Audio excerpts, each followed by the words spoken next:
Never mind. I'm Kevin Rye. I'm the director of Think Fun Engagement. It's nice to have you all here today. There's been a lot of interest in this event. It's the second event of the Fun Engagement Network. And as it suggests, if you could just put mute on, please. Might just remind people to mute. If you're not familiar with the work of Think Fun Engagement, the major project is the Fun Engagement Index every year, which gets plenty of coverage, and I'll be touching on that in my presentation before we turn to Lincoln City, which I know is the main event, and most people are here for that. But this is the second time the Fun Engagement Network's got together. We did it first in the summer at Bristol Rovers, thanks to Tom Gorringe and his colleagues over there. And we thought we'd take it online this time, working with Hugo, who are a platform for events. They'll do a 5-minute slot in this just to introduce a little themselves. And that will be just before Lincoln City come on and talk us through what they've been doing in fun engagement. So if I could have the first slide up, please, Chelsea, that'd be great. Chelsea's going to be directing or running through my slide deck. I promise it won't kill you with PowerPoint.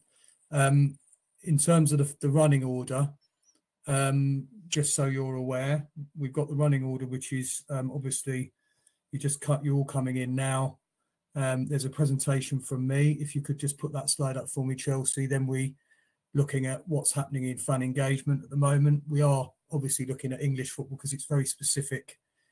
What I do, although I do, and I'm getting increasingly approached by people outside of English football. English football is what this really is focusing on, because we're looking at what the implication of the regulator might be in some of these areas in practical terms, the effects it might have on fun engagement.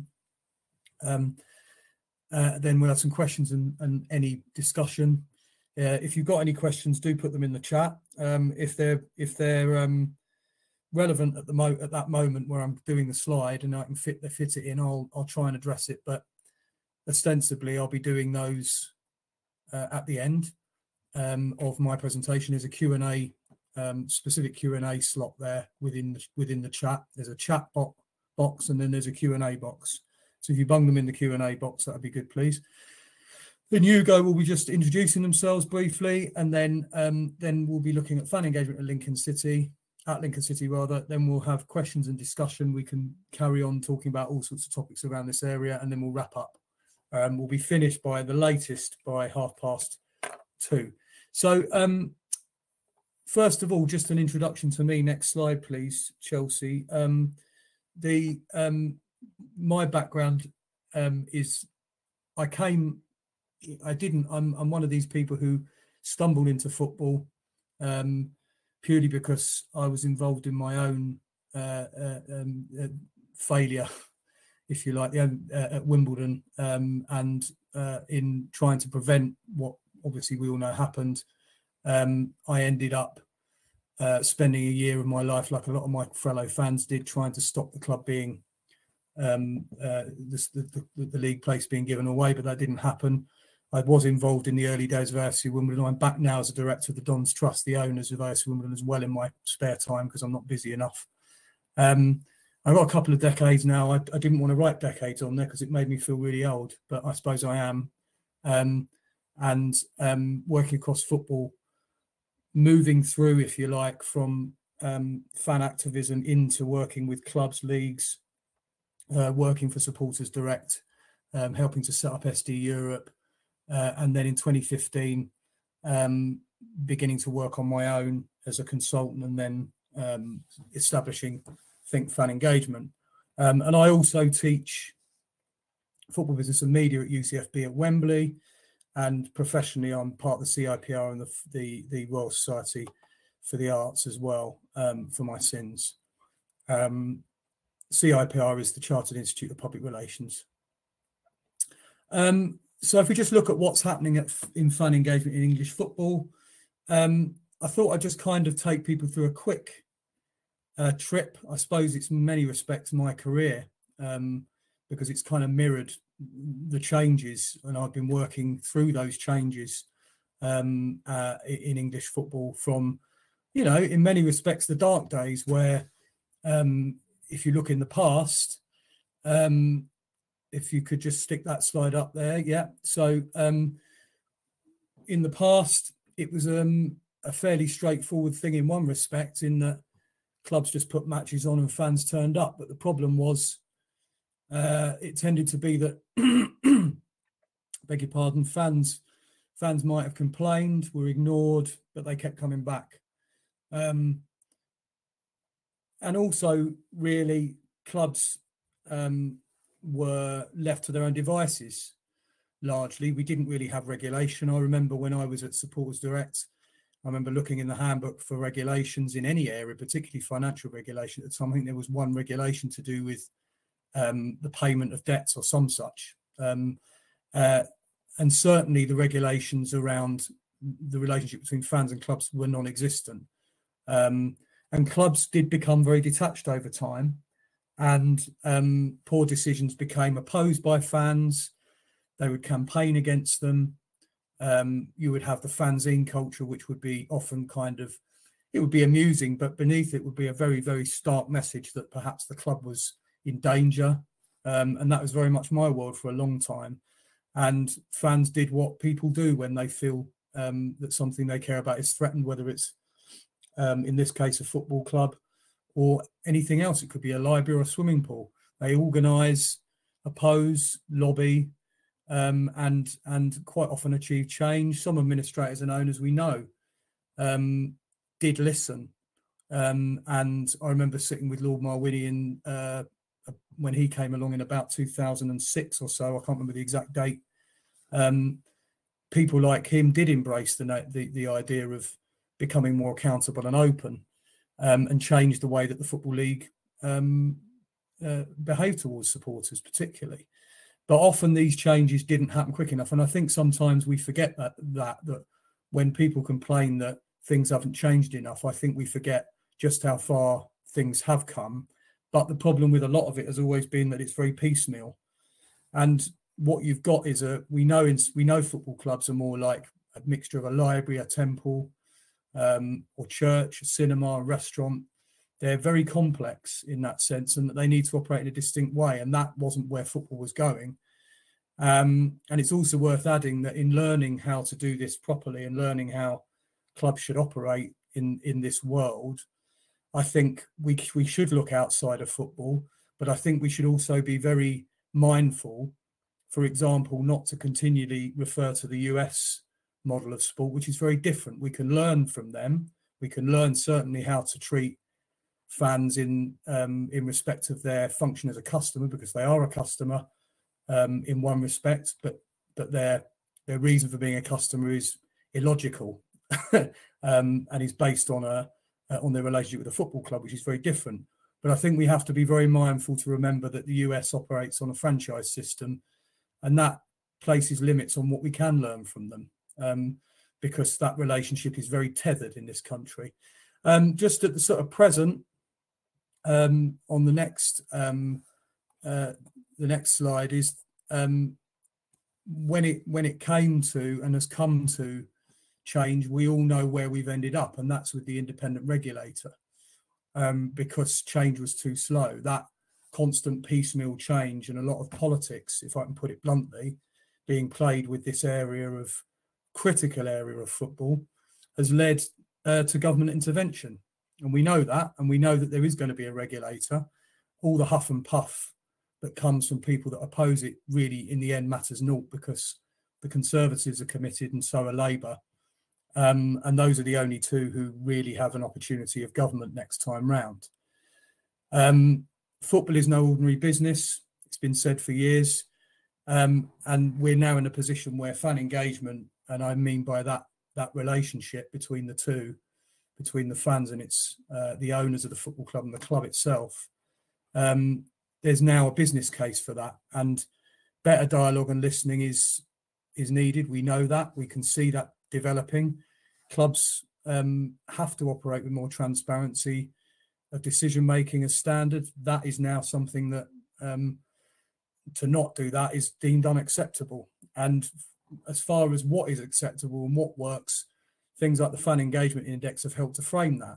And just so people are aware, the Fan Engagement Index is merely a mirror being held up to football. All of the elements of the scoring system that I publish every year are things that footballers said are important or as mandated clubs to do. So we are establishing a set of practices, and we now see them within things like the fan engagement stand in the Premier League, and within some of the things that clubs are doing in the Football League and elsewhere. We see these things happening. And best practice I've found within the industry, people are becoming very enthusiastic about that. Like this session, people want to know what other clubs are doing.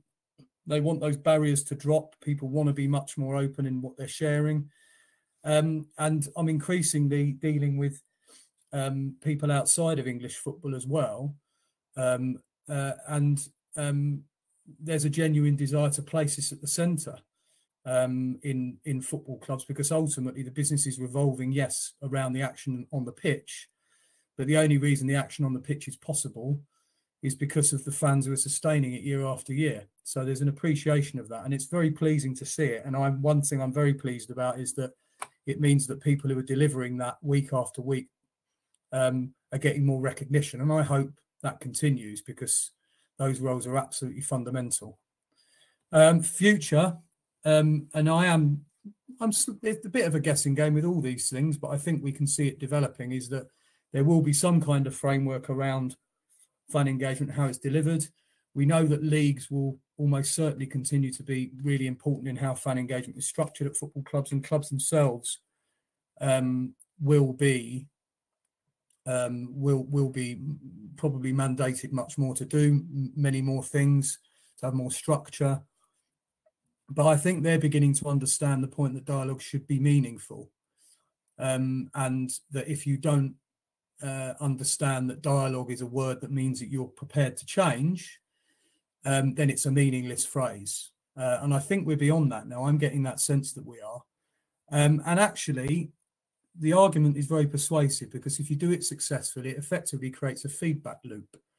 And you're ensuring that instead of a bad decision being made and then challenged and changed, which may happen sometimes, even under the perfect model, it stops you even making the bad decision in the first place. That's the purpose of listening. And that's the meaning of dialogue. And my definitions, by the way, come from the field of public relations. And these things are evidenced in business all the time. And I think really, if I sort of try to frame how I want things to work, and, you know, you're here, so you're interested in what I'm saying, I hope, as well as obviously my colleagues at Lincoln, is transitioning from that oppositional relationship, not to a land of milk and honey, because it will never be like that. And I don't suppose Jake or Rob would ever say it is ever going to be like that. And I know Liam Scully, who's their chief exec, would agree with me. It won't be perfect, but it can move from oppositional to productive, collaborative, and essentially shaping better decisions and making sure that at the front end, then when people walk into the stadium, when people access the club during the week, it might be, you know, fan and match day experience. It could be other activities during the week. They're seeing the benefit of that relationship and the benefit of that insight, because ultimately this is valuable insight that you can get for free a lot of the time. And so that's why the work of clubs like, for me, just a few of them, Bristol Rovers, obviously our first fan engagement network club, Brighton and Hove Albion, Exeter City, who've won the fan engagement index every year since it started, because of their work, and obviously today's club Lincoln are so important to showcase, because they're developing a model, I think, that recognises tension exists because of the nature of the sporting imperative. That's how it works, and we wouldn't want it any other way, and we can't avoid it. It's a results business, but it doesn't mean we can't have sound relationships with fans, productive relationship with fans, and ultimately, good fan engagement, if you want to look at it from this perspective, is it reduces the drag. If nothing else, it means that the lows aren't so low. People don't start picking on other problems because you're addressing those in your dialogue and in your relationships and in your business cycle, if you like. And it means the business can focus on operating and taking opportunities to develop and grow. And I think one of my favourite phrases, which still probably sits a bit awkwardly with some people, but I like it, on the Fan Engagement Pod, which you can find online. Paul Barber, when I interviewed him, the chief executive of Brighton and Hove Albion, said, "I want to be treated like a customer and respected as a fan." And I think that's not a bad way of looking at it, because we can't deny the customer element, but we have to understand how it's rooted. So just quickly to run through a couple of other points, really, to just kind of reinforce what I was saying. Why do it? I mean, ultimately, if you look at the theory of, or the studies into acquiring customers, which have been done by plenty of people, one of which was, if you come to the next slide, Chelsea, the creator of the Net Promoter Score, is one of those. If you look at the cost of acquiring a new customer, so let's say a new fan, someone who's going to be loyal to you, I mean, not just someone who's going to watch a game and that's it once a week, it's 5 to 25 times more expensive to acquire a new customer, rather than retain an existing one. And one of my sort of takes on the way football operates is it becomes a bit too preoccupied with trying to find new ones, certainly towards the top, and the pressures on internationalization and, basically finding new fan bases all over the world. Remember that it costs a lot more to acquire those than it does to maintain your existing ones. And the existing ones are ludicrously loyal, and will spend money and time on you, whatever you do. But if you spend more time with them, the benefit will come back to you on that. And customer retention rates increases profits. I haven't applied this directly to football, but I should think the theories are sound enough to mean we can relate them to clubs as much as we can to any other business. So it makes good business sense to ensure you've got your fan engagement right. And Lincoln are going to show that, because they are a club that have grown. As well as getting promotion, it hasn't all been based on the pitch success. It's been based on a thoroughgoing view of how a football club should operate. And just the last few slides now, I mean, just so people understand my perspective, I take a lot of inspiration and insight from a guy called Professor Jim McNamara at the University of Technology, Sydney, who authored creating an architecture of listening in organisations. Leadership is critical in its successful implementation of an architecture of listening organisation-wide. And that's just basically how the organisation, how the football club in this case, listens, incorporates feedback and ensures it makes better decisions in the future. And that is really the fundamental of successful fan engagement in English football. And just the last few slides, a few marketing messages, as it were. Really, it is those investing time, money, and resources ahead of the curve. And you'll see that with the clubs out there doing it, whether that is the likes of, I said, Brighton before. You're seeing all sorts of clubs doing it throughout the divisions. You'll see it with Lincoln today. They are going to be ahead of the curve. They're preparing the clubs who are doing it well now are going to be ahead of the curve when the regulator arrives, and it's going to benefit them. And I would encourage others to do the same. And of course, if people do want to talk to me, fanengagement.net. I am always happy to field questions, to answer queries. All my details are there. And thank you very much for listening. If you do have any questions, drop them in the chat, and we'll move on to once I've finished up, we'll move on to hearing a little bit from Hugo, and then to the main business of Lincoln City. Thank you very much.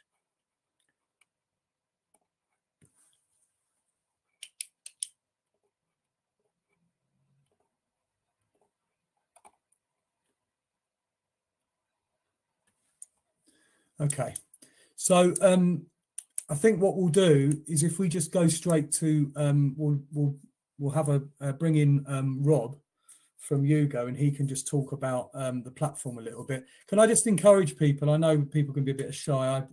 It's like this when I teach my students virtually, which I have to do from time to time. if you do want to turn your cameras off on, but it does make for a slightly better environment. But obviously, I appreciate that some of you might be in shared offices, so not a problem. Rob from Yugo, would you like to just introduce yourself and explain a little bit more about the platform? Yes, hi guys. I've kindly been given a platform to introduce and talk about Yugo to you whilst we're in an intermission. So nice to meet you all. Thanks for joining us. There won't be a Q&A for this bit. So what we'll be doing is I'll drop my email into the chat, and anyone that obviously wants a conversation afterwards, happy to engage, and we can have a chat. So the platform that you're all in today is Yugo. The mission statement behind that in terms of sports is we're bridging the digital divide between sports fans and their favourite teams. So we're trying to, and doing quite well, creating an immersive, engaging platform that transcends borders and cultures. So through innovation, we're leveraging the latest AI technology, which creates this groundbreaking experience for fans. Through connection, we're helping foster meaningful relationships between fans and their favourite sports teams. Accessibility, we're trying to break down those barriers, enabling sports fans anywhere in the world to participate and engage, with their club. And passion, we're driven by our love for sports. So, we're creating this unique connection and fostering that emotion. And the biggest point of conversation has been activating this kind of experience economy. So if you think about the supplement spend and match day costs, that's your sort of traditional sports revenue. And now what we're starting to do is we're working with clients like AS Monaco, Melbourne Victory, Newcastle, Arsenal, PSG. We're starting to look at the digital customer unrestrained by geography and that fan acquisition piece. And from our research, it's anywhere up to about 6.5 trillion in consumer spend that is untapped currently. And what we can do is we can talk a little bit about PSG, because I think PSG is a really good example of where we've really helped them as a client. So we've been working with fan interactions managers, marketing coordinators, and PSG is currently building a new membership program to help grow and develop their fan base. So they're building this into a CRM. They want to get a great view of who those people are and the customer touch points. As a club, they've got 156 international fan groups over 80 different countries, and over 180 million social media followers. So a lot of people, and they don't necessarily have a high conversion rate on that huge national audience. So what the objectives were for Yugo to help there, we can provide tailored and personalized messaging to their fans. We can provide that kind of ever-growing international audience with engaging experiences, build those bridges into the international community that they haven't really been able to tap into thus far. And the third, which is arguably the most important, is to increase the data collection on all of their fans, so they can understand them and do sentiment analysis. So, I think the rise of the digital fan is something that, as we've just heard, has become a calling to all clubs to start paying attention to who their fans are, where they are, regardless of whether they're the 1% attending the games. So, yeah, I hope you have a great rest of the experience today. We'll drop my email into the chat, and thanks very much.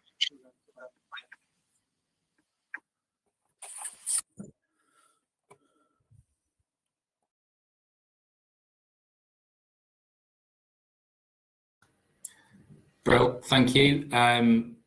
Yeah, I think we'll kick things off. We'll get cracking along. Thank you to Kevin for this opportunity. I'm joined by Jake, my colleague. So myself, I'm head of support services at Lincoln City Football Club. Been back here just over 2 years now. Spent 5 years here from university, and I've worked at Leyton Orient, Scunthorpe United. Worked on London Olympics, so 15 years working in the kind of commercial marketing environment. Currently, my role as head of sports services oversee the ticketing and the catering contract side of things. as well as the whole match experience alongside Jake, and then the fan experience and general fan engagement, working with supporter groups. And that's kind of quite broad ranging, but very enjoyable. And I'll hand over to Jake.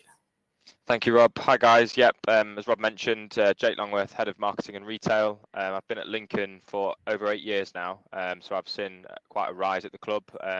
First job out of university into the commercial team. So I was kind of, liaising with sponsors and VIP members, etc. But then I knew that I wanted to progress and move into marketing. So I've moved across to that. And like Rob said, dipping across to fan engagement to make sure that the fans have a fantastic experience, not only on a match day, but also during the week as well. Next slide, please.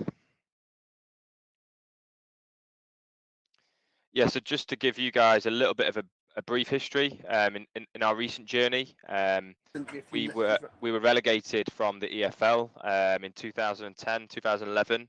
It had been a season where I believe we only needed a point, Rob, correct me if I'm wrong, but we needed a point from the last so many games, or a win from about 15 games out.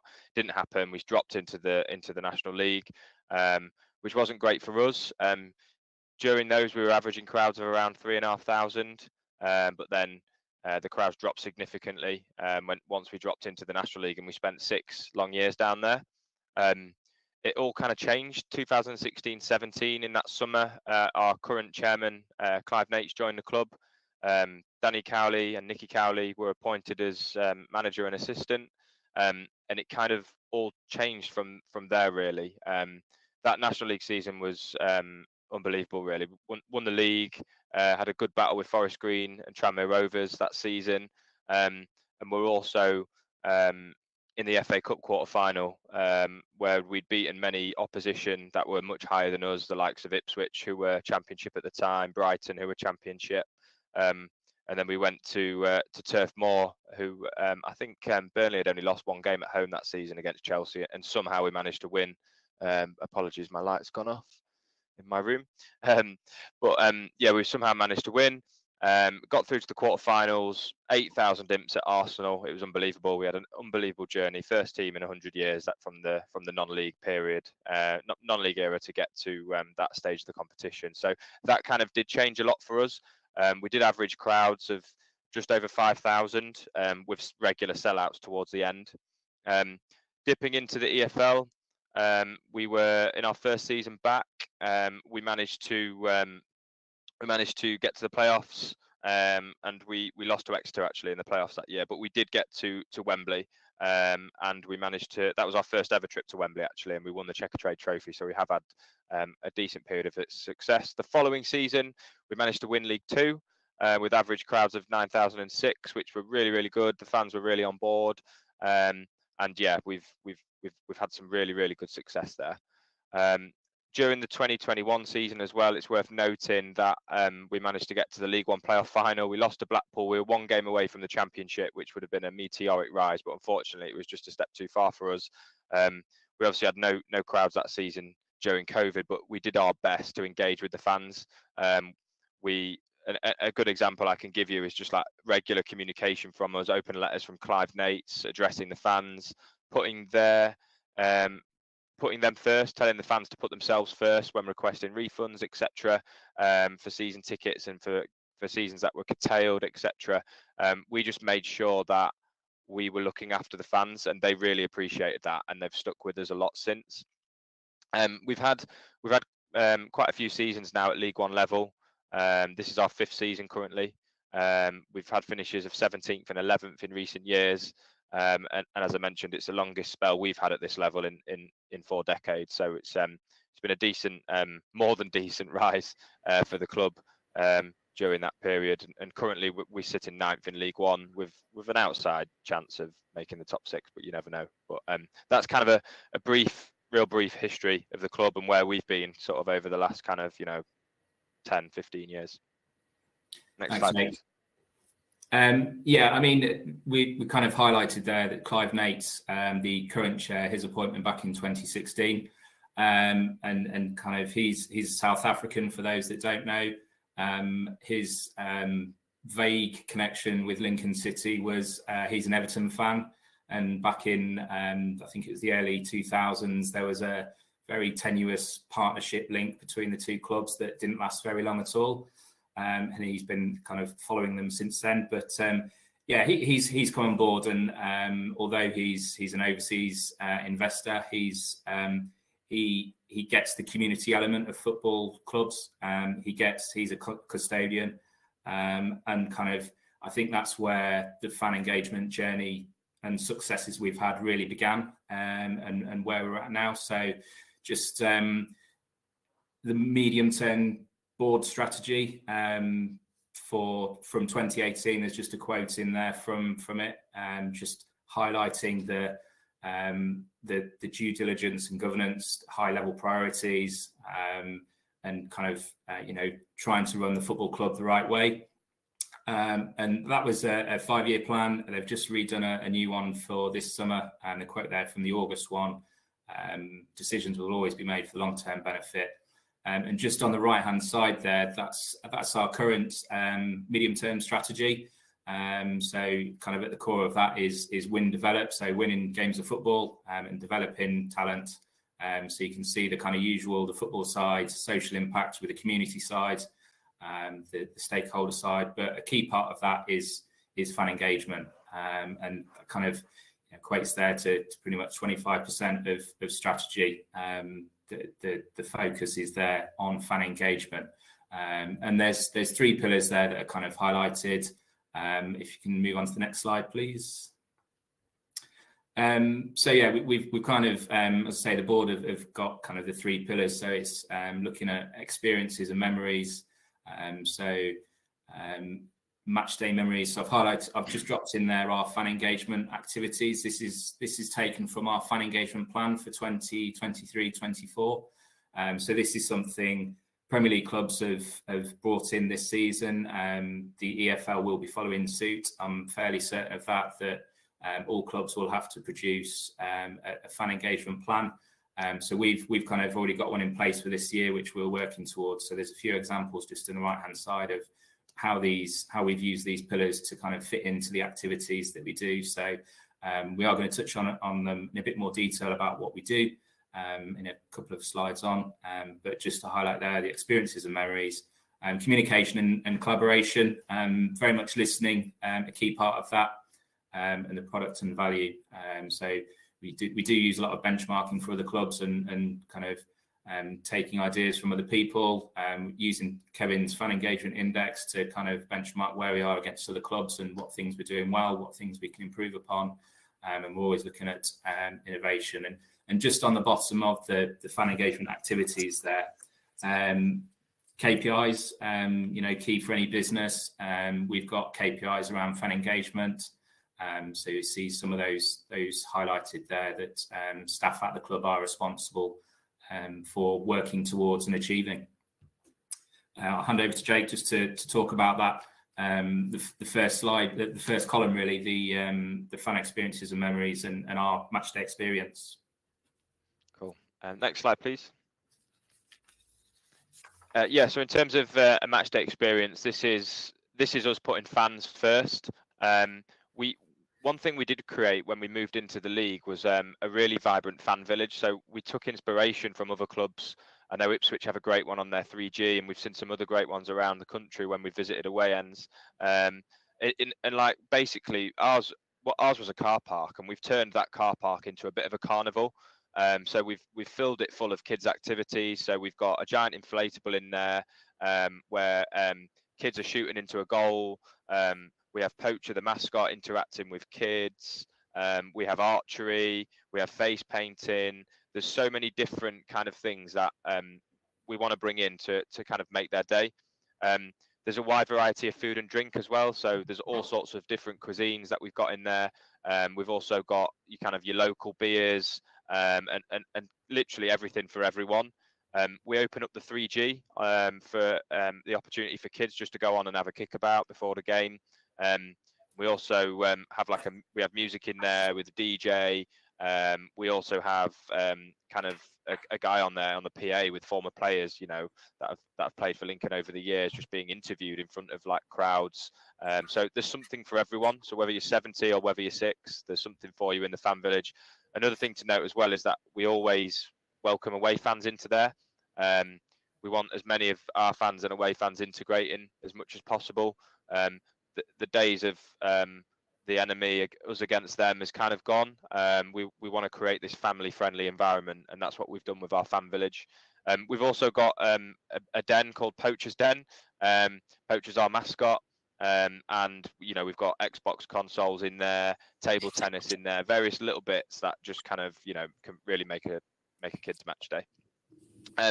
Moving across to kind of staff culture, we've had to work really hard really to kind of to drill this into the workforce, because I think it's really difficult with casual staff to get them on board. But if your stewards and your catering staff are buying into it, and kind of know what you're trying to achieve in terms of offering a really good experience, then for us that has helped us massively to get them on side. It was a challenge and it's took lots of meetings. I can't lie, but yeah, putting the fans first and making sure that they are delivered a great experience, not only from the full-time staff that are there every match day, but also the casual ones.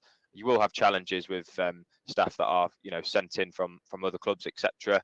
We can't get everything right, but we try and cover all the bases to make sure that we can do as much as we can there. Our SLO team, so shout out to Alan really and his team. Alan is our kind of head SLO, and we've got Heidi as our kind of head DLO. So we make sure that they're visible on match days. They're around the fan village. They're in the shop. They have. We've got a fan familiarisation tour for new fans. So we send an email to new fans. They can meet in the ticket office and have a little bit of mini tour of the stadium, introduced to the SLOs, and just kind of, you know, get to know them a little bit. And if they need any help with anything, we find that goes a long way. There's also the DLO desk in the shop as well. But we just make sure that we're engaging with fans, not only from Lincoln, but also away clubs as well, and just being extra helpful. We have something called Moments of Magic. For us, we want to do stuff that doesn't cost us much, but can make someone's day. And you can really, as a football club, you've really got the power to do that.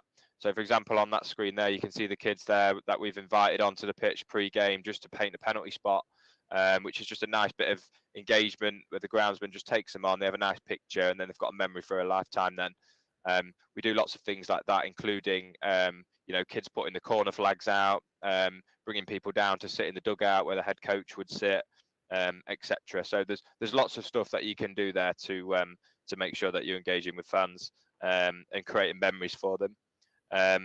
But we also liaise with supporter groups as well. So we don't just liaise with the new fans. So we ask for opinions. Rob's obviously touched on various surveys on the previous slide, but whether it's our noisy lot in the 617 that we're asking, or whether it's Lisa, the Lady Imp Supporters Association, we try and involve them as much as we can in decision making. And our aim really is just to continue being as good as we can in that fan engagement and family excellence area. And for the first time since we've returned to the EFL, we were pleased to pick up the Gold Award for 2023, and also be in the top 3 for the EFL Fan Engagement Award too. Thank you, Jake. Next slide, please. So yeah, just moving on to the second pillar that I mentioned. So communication, just titled this slide, dialogue. I think just to start things off, the two-way communication is absolutely vital. So it's not just us talking to the clubs, or to the fans, and vice versa. It's not just the fans talking to the club. It's really important that those messages are taken forward and acted upon. And kind of, as Kevin alluded to earlier, the feedback loop, and creating that feedback loop so that things are continuously improving. So just some other bits and pieces that we do around, examples wise, around dialogue. We've had a shadow board in place since 2018. They've just changed over this summer to a fan advisory board, just as part of the fan-led review process that we've been going through, and come into more details about that shortly. But they're just a group of cross-representation of supporters who have regular meetings with the club, They signed NDAs so that, you know, we can have really candid and conversations about various topics at the club, sort of off-field matters that affect the running of the club, and around strategy and things. So that's been really positive. And as I say, that's going from strength to strength. Now it's the fan advisory board. We have regular meetings with Readings Community Trust. So they are they were formed off the back of the club going into administration back in 2001. Kind of took ownership of the club at the time when it went into administration. They are the community interest company. So they're kind of our members' trust, if you like, for the club. So moving on to the fan group meetings. So we have regular meetings with 617, as Jake mentioned, the noisy lot up in the top right upper 7 corner, and other supporters groups. We've helped we're just in the process of kickstarting a disabled supporters association, which we've not had before. We're working with various people on other community groups as well, to try and get a variety of supporters groups and across representation. Obviously, UEFA directive, you do have to have fans forum, and the EFL rulings, you do have to have fans forum. We do those, and we also take a couple on the road as well. So Lincolnshire being quite a rural area, we do tend to try and take those out on the road, just for a bit of variety. And our help channels, so whether it's social media, whether it's email, we've got our SLO, as we mentioned, Alan earlier, he's pictured there in the Fan Village pre-match talking to supporters. So he's on Twitter, Facebook. We have a tickets email address, and the feedback email, very useful tool for getting good, bad and indifferent feedback from various people. Fan surveys is a big one for us. So we do an annual survey, big, lots of detail, lots of questions, very thorough, just helps guide kind of strategy and policy going forwards around supporter engagement. And we also do post-match surveys. We do them for new fans, just very quick, kind of ratings on their experiences from that day, and a kind of box for open-ended feedback, just so we can, you know, detect any areas that have been problems. They're a really important tool for us to get some knowledge. And again, going back to KPIs, we've then got ratings on levels of performance in terms of cleanliness of the stadium, friendliness of the staff, and we use it as a net promoter score as well. So whether they'd recommend to other people, is a big influencer in terms of you know, whether we're doing a good job in terms of the fan engagement. So yeah, really important fan surveys. And off the back of that, again, going back to the kind of the feedback, you said we did, so actually publicising that feedback is important and we are acting upon it. So we do put out various messages where we have feedback that's come in and we've actually actioned something from it, and we've done something about it. So it encourages more feedback in that route. And then just the final point on the transparency and openness. So with the Shadow Board, the Fan Advisory Board, and Readings Community Trust meetings, the minutes and agendas, they all go on the website, just for openness. So it's not a closed shop. So it's not kind of a little closed-knit community that are just having these behind closed doors meetings. People can see the minutes and what's been discussed on the website. And also we've introduced doing actual full board summaries from meetings. So when there's a full board meeting, we will actually do a summary of what's been discussed and what's gone on in those meetings. And again, that goes on the website after meetings. Next slide, please. So just moving on to governance, I suppose it's kind of almost going back to the board strategy again. So governance side of things, again, is really important. So we have, I think it's 15 board members and investors that are involved with the club. Variety of local businessmen, supporters that have done very well in business. So we've got a few South Africans through Clive and his connections. And we've recently had some investment from the United States that have come on board. So, but fundamentally, we still have representatives from the supporter group. So we've got 2 board directors representing supporter groups. And this summer as well, we've appointed a fan engagement director. So David Lowes was appointed. He's a board member, and his responsibilities is I've listed a few there. That's not kind of conclusive.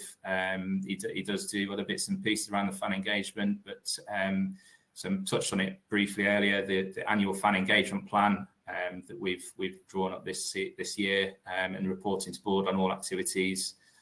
So it is a standing item on our executive committee board meeting. So Exco board meetings. It is a standard item every month, just to keep it very relevant. So yeah, it's a really important role for the football club, and certainly from my level, executive level, working across the club, he's there as well to kind of ensure that the culture within the club, if I'm having any challenges around getting people's buy-in, then he's there to kind of reinforce that message that this is the kind of direction that we're going down. And just on the investors that I mentioned earlier from overseas, Clive and the board, they're very careful with the whole investor recruitment. They're not just kind of taking money off anyone. There's a very thorough process. They've got to be the right people with the right interests, and ultimately realise they're not going to get any money back by investing into the football club.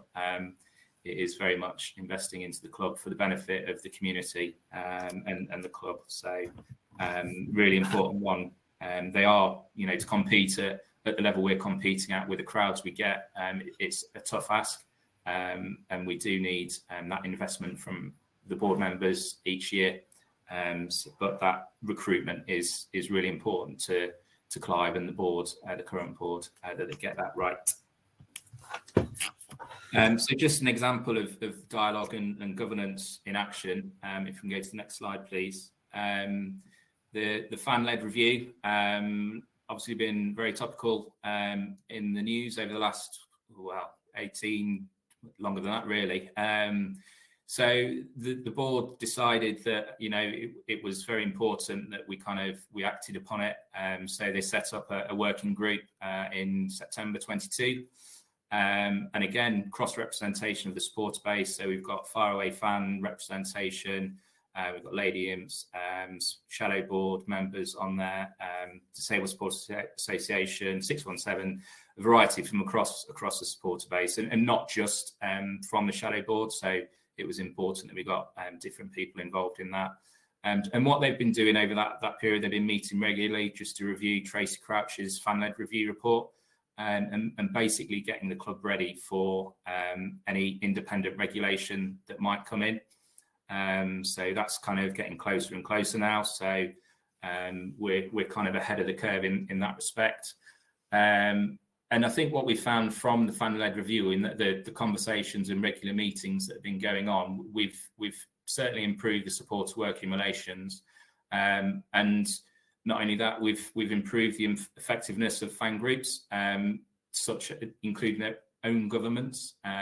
So through this process, they've gone away and done their own skills audits and various review of their governance documents and policies. And ultimately, we're kind of offering them a fans share, or a golden share that we're calling a fan share.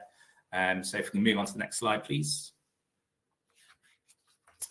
So this is kind of where we're at now with the fan-led review. As a club, we've kind of come out and said these are our 7 fan-led review commitments. So we're confident that we will be ready for an independent regulation. And we're actually looking at going kind of above and beyond in terms of the golden share. As I just mentioned, we're calling it the fan share. So we are looking at implementing that kind of documents at final stages, and we're expecting that to be all signed and sealed early into the new year. which will give the fans kind of that reassurance that we won't disappear. They will have a say in terms of moving stadiums and the like, big kind of ticket items like that. So yeah, it's been a long and rewarding process, and we are ahead of the game in terms of where we will need to be once it becomes the independent regulation comes in, which is looking highly likely going forward. And just one of those big ticket items is the club crest and the badge, and that's actually something we're kind of going through at the moment. And I'll hand over to Jake just to talk through this one. Yeah. So yeah, thanks, Rob. One of our hospitality lounges, we call it the Branston Legends Lounge. At the moment, we had a load of kind of badges from the years that have been our club crest, and this one here on the right hand side got a lot of really positive feedback, to the point where fans were literally waxing lyrical about it, and we really liked it as well. So we kind of introduced it as a secondary logo to our current club crest during the summer of 2023. And following that positive feedback, we've had calls for it to be our current club crest. So we've consulted with the Fan Advisory Board, with the Redditch Community Trust, with Lisa, and kind of spoken to others if they would support the fact that we'd be going down this route and give the option to the fans. So this is kind of an example of where we've kind of gone with this fan-led review, and the golden share that Rob's mentioned. Like the first real big ticket item is this club crest. So we've informed fans of their opportunity to vote on whether they want to they support our recommendation to move to this badge, or if they're against it and they would like to stay with the current badge. They've got their opportunity to vote actually starting from tomorrow for a week. And for us as a club, we would need obviously a majority, quite a large majority, to go through this change, because it's quite big for the club. And if it doesn't pass, it doesn't pass. And if it does, then great. And the fans have at least had their say. So yeah, it's not a case of us just going, right, we're doing this. We're consulting with all the different supporters groups and giving them the option to vote on how they want us to be moving forward.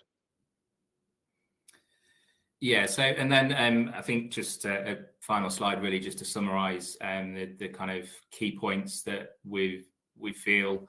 Although Kevin very kindly pitched it as cracking the code, we don't think we're there yet. We think, as we've said, we're kind of ahead of the curve of a lot of people, but there's still a lot of work to do in terms of fan engagement.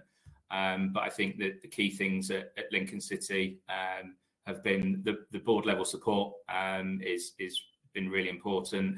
The fact that they get it and they're driving it forwards. The people and the culture.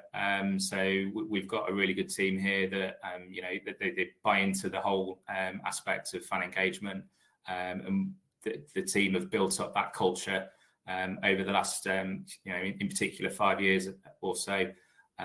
We mentioned about the two-way dialogue being absolutely vital. So it's not just people speaking at each other, it's actually actions are being taken and improvements made. And having that fan involvement in decisions, and that's big and small. So the big items such as your badge, but also people care about the little things as well. So little things like the food menu on a match day, and having clean toilets and small things like that. So really important that fans are involved in decision making across the business where it's possible. And just going back to the transparency again is really important, that people see what you're doing and understand what's going on, and why decisions are being made in the way that they are being made. So yeah, I think that about sums it up. Yeah, happy to take any questions, or pop them in the chat, or if not, we will hand back to Kevin.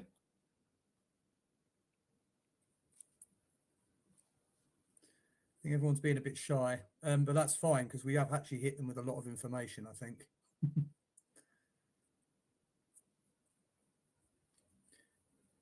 Okay. Should we move on?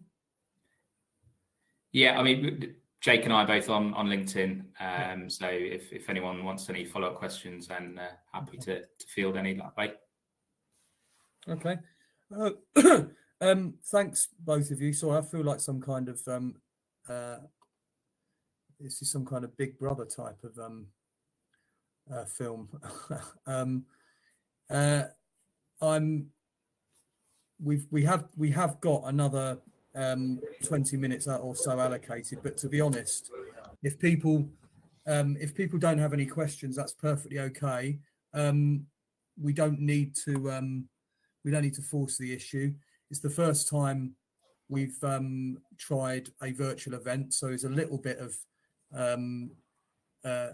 just testing to see how long these events should last. The intention is to ensure that that we will put this online. It will be available to watch back, because lots of people end up registering and not. I know we had a lot of registrations. Some people aren't able to turn up, might want to also, if they've attended, watch back. That's perfectly okay. We can do that. What I would suggest we do is, oh, here we go. We have got a question here from Bartos.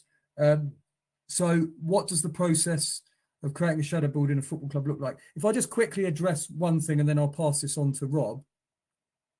One thing that's worth just pointing out is that, and it's one of the reasons why I've got this event running, why I do the work I do, and that is that lots of terminology has entered football over the last particularly the last 5 or 6 years, last 10 years or so, possibly as long as that, but certainly last 5 or 6 years.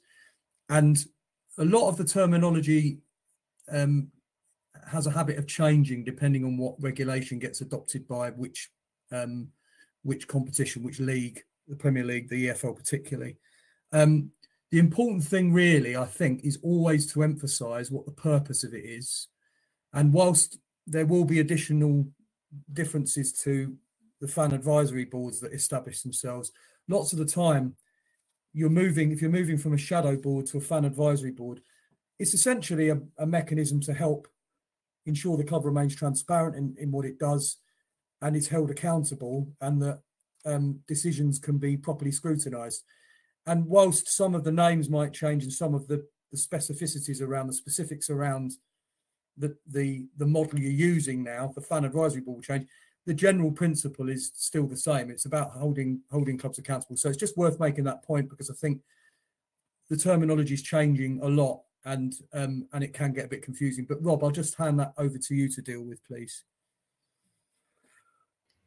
Yeah, sure. So our so it's all run by, so because it's been in operation for a while. So we have a chair and a vice chair. So they've got kind of a mini subcommittee, if you like.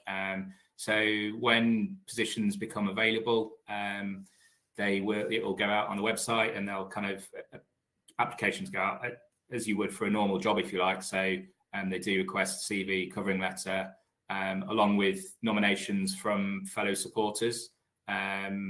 So I think it's 5 nominations from memory, they have to submit from fellow supporters. So then it just a interview process, basically, because it has to go through that process, because you don't want just anyone kind of on the board. You want someone who's going to contribute. You need a cross section of supporters. So it's whether it's you're lacking on the female side, or you've not got a disability representative. So there's certain areas that they will be recruiting for to kind of represent that fan base, if you like. And then so then it is an application process, basically, through the best candidates would be selected and go through that process. Can I just add something to that, Rob? Is that I know that from the world I came from, or I'm still in to some extent, because actually one of my current clients is the Chelsea Supporters Trust, who I'm advising on how to develop their relationship with the football club. Lots of fans might point to those sorts of elements of engagement, like a shadow board or a fan advisory board, and say, why is it not democratic? Why are you handpicking people? There is a difference here. The community trust at Lincoln, for example, is the supporters trust. It's there. as a democratically representative organisation, it has a share in the football club, directors on the board. It plays a very different role in many respects, because it's that sort of, when fans organise themselves in that way, it's important to have them represented in some way. And it's part of sort of what we call multi-level engagement.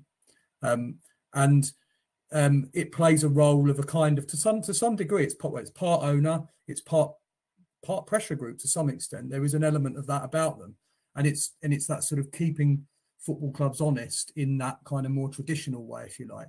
Whereas what fan advisory and shadow boards tend to be is they're much more about the institution of the football club and the importance of hearing from different people across the fan base. And unfortunately, sometimes, or rather it's a fact of democratic organisations, that sometimes their priorities might be different, and therefore they're reflected in the election process, and that's perfectly valid and very important. But the function of a shadow board or a fan advisory board is just different. And it's the same reason why we have an SLO at a football club. It's the same reason why we run fans forums at football clubs. It's the same reason that Jake and Rob will put surveys out on a regular basis. You're just getting different feedback from different places. And it's not about one type and one size fits all. It's about lots of different places to listen. You'll get lots of different forms of intelligence from these different groups of people. And the thing that good clubs like Lincoln have I'm going to say mastered, because it's the rhetorical turn of phrase I'm using. They won't say they've mastered it, but I think they have to some extent, because they've learned to incorporate it. And that's the valuable bit is it doesn't matter where you're, it shouldn't matter who comes in to run the football club in the future, or who replaces Rob and Jake if they move on to become, to work elsewhere. That culture is not just embedded as a culture, it's embedded with structure, and in the end the two of those things working together means that that you don't lose that essential lessons you learn, and the way in which the whole organization operates. Those things help to embed all of that. So it's really important that we're listening in lots of different places, and they might change in the way their names might change, but the functions are relatively straightforward. And in the case of, as I say, in case of the shadow and advisory boards, that's that sort of whole, they need to be there all the time. That input is always very important. Anyway, I probably talked far too long on that one. Does anyone else have anything they want to ask? Or Rob, Jake, do you have anything you want to add? No, I think Rob's covered that, to be honest. Nothing else for me, unless anyone's got any questions. So actually, Rob, Jake, I do kind of have a sort of observation here, and I sort of, because I've talked a lot about the idea of connecting if you like, the sort of governance and the structural side of it, and it can be quite dull but worthy when we talk a lot about fan engagement in the structured sense, and and transparency and all those things. The question for a lot of people is, well, that's all well and good. It takes a lot of work to put these structures in place. We don't have the resources, and that's one of the problems I have with football, is that far too much is diverted towards getting a new fullback. I don't think that has to be the case. I think we need to see changes, and I think that will come. I know people like Liam are keen to see that change. They want there to be a more balanced approach across the game when it comes to the way that football clubs fund themselves and develop themselves. I think lots of people working the game do. But do you see, the direct output, the direct relationship between investing in the structural side of it, the listening, all that, and the actual business you have to run day to day? Does it, when I say it reduces drag, it creates opportunities to develop the business more, and actually ultimately that means you're monetizing. It's that word that people like to throw around. Do you see a direct relationship there? Because I try to encourage people to see that direct relationship. There's definitely a direct relationship. I think the better experience you offer fans on a match day, the more chances the more likely is they're going to come back. And if you give them a good experience and you offer them stuff that doesn't need to cost the world, you don't need to spend huge amounts in a lot of areas to make an impact. And look, if someone absolutely loves their day, you treat them, they'll come back, they'll buy you shirts, they'll come earlier in the fan village if you invest in a little bit of a bit of entertainment in there. We've had bands on in there previously. We've got people in early. They enjoy coming. I think there is a direct correlation, and you will get more revenue in by providing a better experience. I don't think there's a doubt about that. And you shape that experience by doing the listening, right? Yes, absolutely. Yeah. Like Rob mentioned, all of the feedback stuff we've got. I mean, we've even gone through. Look, people can get in touch with us via WhatsApp. There's people in the ticket office who manage a WhatsApp business account, and questions come in there and they get answered really quickly instead of phoning. And there's just so many different feedback opportunities that we've got out there, whether it's via phone call, whether it's via a survey or WhatsApp, or the ticket office are always happy to take inquiries, and then we take those inquiries on board and then make those changes at the club to improve the areas that need improving. Right. Okay, that's terrific. Yeah, just to add as well, Kevin. Sorry, just going back to resources. I think we sorry, Rob, just hold on a minute. I don't know if someone other than the two of you has got a mic open, but if you could just mute yourself, please. Sorry, Rob. Carry on, mate. Yeah, no, I was just going to say we found through the fan-led review. I suppose it's almost dangling that carrot of you get yourselves in order, and there's this carrot at the end where you will be able to kind of protect the club for future generations. And off the back of that, kind of alluded to it in the outputs from the fan-led review work that we've been doing, is their improved effectiveness. They've become a lot better, a lot more organised, and they're all volunteers, and they've been willing to put that time in to make things happen and contribute to match days. So I think that has been an important factor as well going through this process, that we've, I suppose, the resources wise, we've had a win in terms of they're a lot more on board with helping the club and getting the club into a position that is going to protect it for the long-term future. Yeah, the virtuous cycle. Okay. Are there any more questions? Would anyone like to ask anything? I don't see anything here, but that's okay. I'm personally happy to wrap up early if people want to do that. I don't think we need to continue beyond time. Just if people, we do have Robert Brooks raising his hand on the back end as well. If Robert, you wanted to come off of mute and ask your question here, or write it in the chat.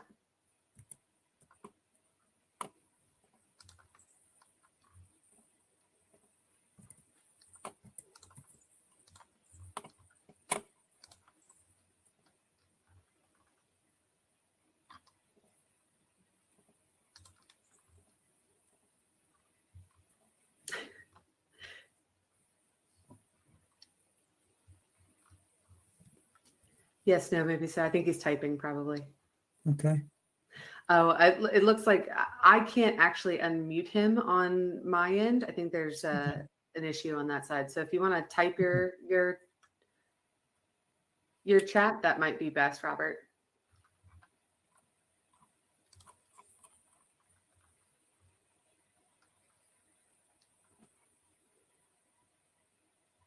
I've got Mike. It says Mike is muted by host, so I'm not really sure. A question about the index. Yes, Robert. Do you want to give it a crack on? Do you want to just type that out? I'm happy to answer it. Sorry, everyone.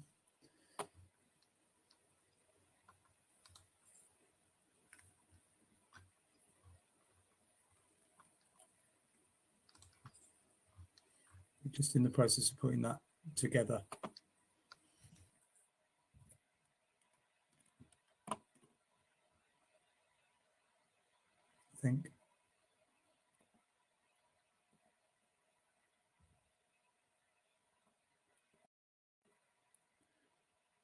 Right, I'm not sure if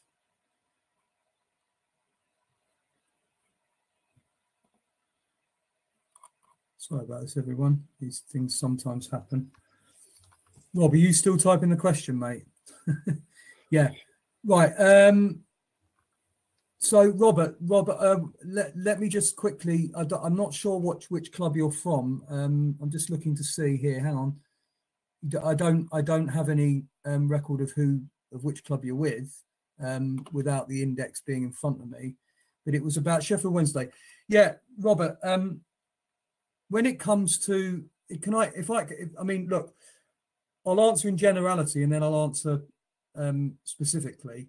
So in generality, if you're talking about no real difference to engagement, it depends on it depends on what's going on at the football club. Look, one of the problems with the fan engagement index, and I'm being candid, is it merely measures what's there. Now it holds up a mirror to football and says, these are the things that you've told me are important, and therefore I'm going to measure them. And that's what I did in setting the fan engagement index up. That's what it measures. It measures what football tells me is important. And it's meant to be as objective a measure as possible, because all these terms and all these things were being thrown around, and I took the view that, well, fan engagement is a term I'm fed up of hearing people using it when what they mean is something that's I'll take your next bit in a sec, Robert, but is something that is about the output. Actually, it's meant to be about the relationship and how you manage that and operate it and how it feeds into the overall. The second bit is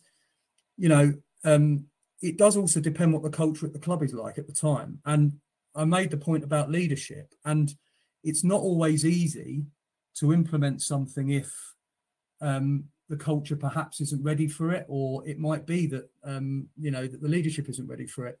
And without wanting to go in too hard, Sheffield Wednesday is obviously going through a few difficulties at the moment, and I don't know how much that affects things, but I would suspect any football club that's going through an upheaval in ownership is always going to struggle. And also when you've got distance relationship with an owner, it does make it more difficult potentially, because the owner literally isn't there. Now, Lincoln don't have that problem, even though their chairman lives in South Africa and spends most of his time there. But it just depends on what is going on to manage the fact that that is an issue with a club. So, I do know a couple of people. I know Trevor at Sheffield Wednesday, and I know how hard the people work there. So ultimately, these things are not meant to be, there is no one measure that's going to deal with everything and going to sort everything out.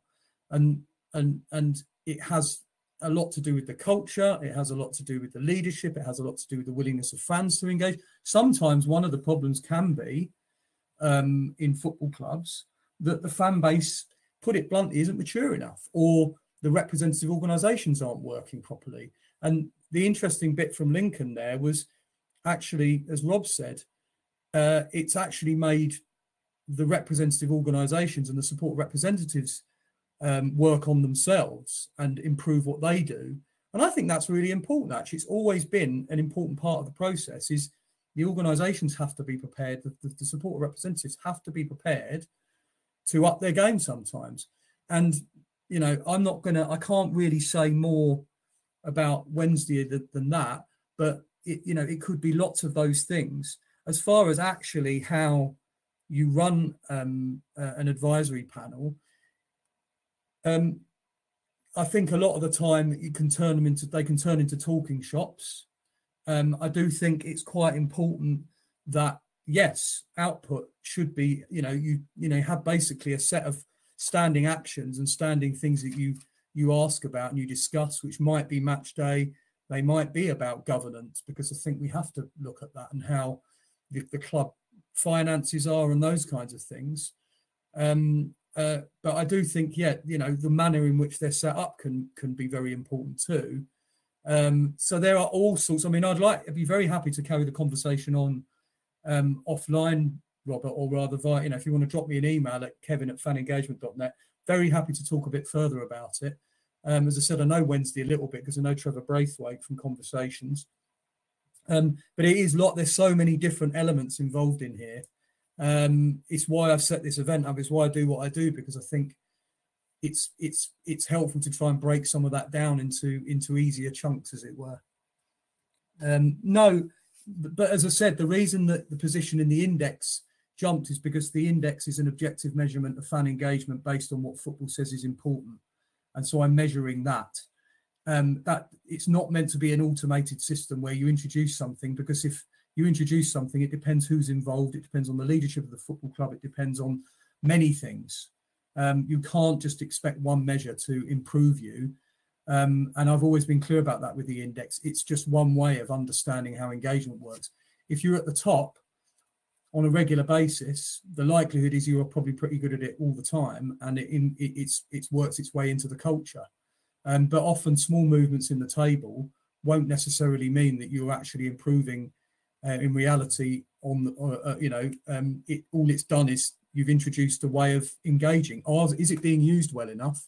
Well, that's about the culture. That's about the leadership. That's all those other things. I hope that answers the question. I mean, it is multifaceted in the end, engagement.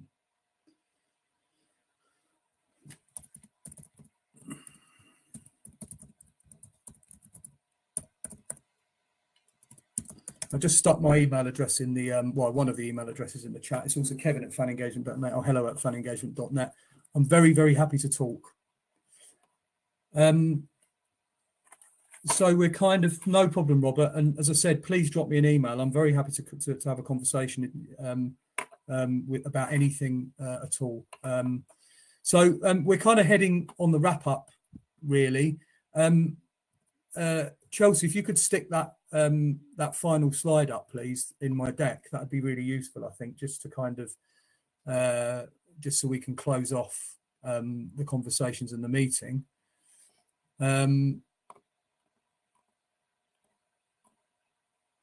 Thank you. So yeah, just a sort of public service message, really.